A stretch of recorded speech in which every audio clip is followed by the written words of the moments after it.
Thank you, Attorney Lina. Magandang umaga sa kanila lahat. We are opening the second hearing of the proposed amendments to the rice tariffication law, as well as additional powers of the National Food Authority.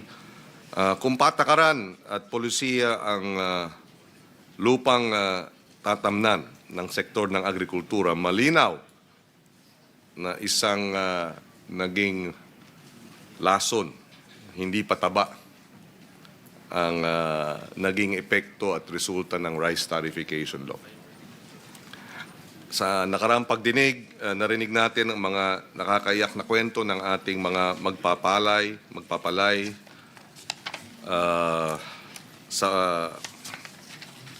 at nakakabahalang datos. Bumagsak ng hanggang 8 piso kada kilo ang farm gate price ng palay habang bumabaha ng mas murang imported na bigas sa ating mga pamilihan.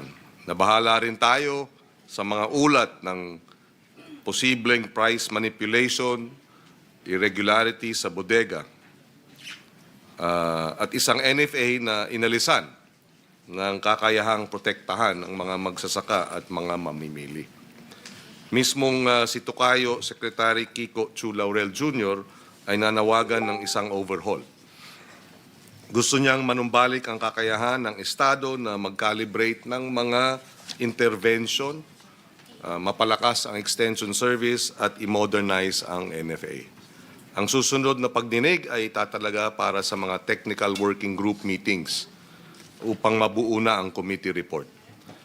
Sisiguraduhin natin na ang mga reformang isusulong ay tunay na tutugon sa mga kakulangan sa polisiya at magpapatatag sa ating mga institusyon. Sa isang pagpupulong kasama ni Secretary Kiko Laurel at ni Administrator Lacson, nung tayo'y bagong talagang chairman ng Committee on Agriculture, na pag-usapan natin na prioridad ang pag-amyenda ng rice tariffication measure. Sinunod natin ito sa pagpupulong kasama ni Presidente Marcos Jr. sa Malacanang at sinang-ayunan niya ang pangangailangan na masertipika na urgent itong pag-amyenda sa rice tariffication measure. Sa pakikipagtulungan ng Executive Department at ng Legislative Department, nagkausap na rin kami ni Congressman Mark Enverga, Chairman ng Committee on Agriculture, at si Congresswoman Leia Bulot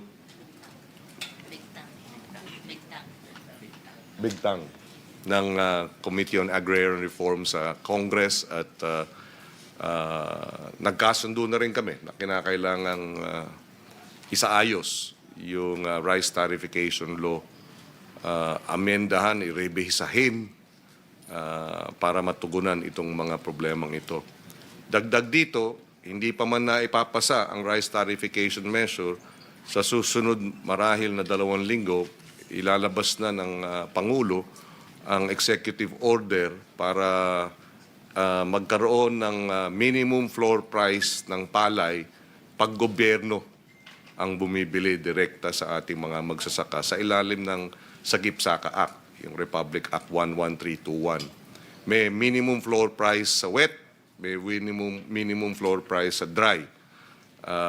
At ihihikayatin ang mga pamahalang pambansang ahensya, pamahalang lokal na mga local government units, ngayong panahon ng anihan na bumili direkta sa ating mga magsasaka at mangingisda. So we are pushing for the executive order issuance. 2 actually yon, at pumayag din ang Executive Department doon sa pagpupulong with President Marcos Jr. Yung unang EO is setting a minimum floor price sa pag-purchase ng gobyerno ng palay, which does not, of course, prevent ang ating LGUs sa mga lugar na maaari at may kapasidad na ibenta yung bigas, bibilin ng direkta rin ang bigas sa ating mga magsasaka sa tamang presyo. At yung pangalawang EO ay yung full implementation ng Sagip-Saka Act.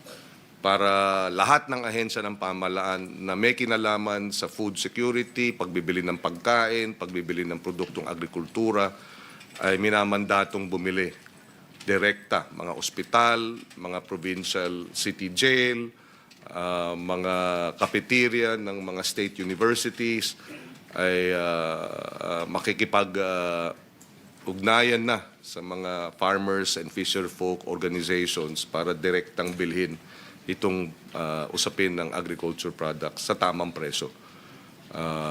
So yung dalawang EO na yon, hopefully within the month ay mai-issue na, tututukan natin. So sa tulong ng mga katuwang sa pamahalaan, pribadong sektor at mga magsasaka mismo, sama-sama nating itatag ang mga reformang magpapatibay sa kinabukasan ng agrikultura, pagsasaka at kabuhayan ng bawat Pilipino. We can now proceed.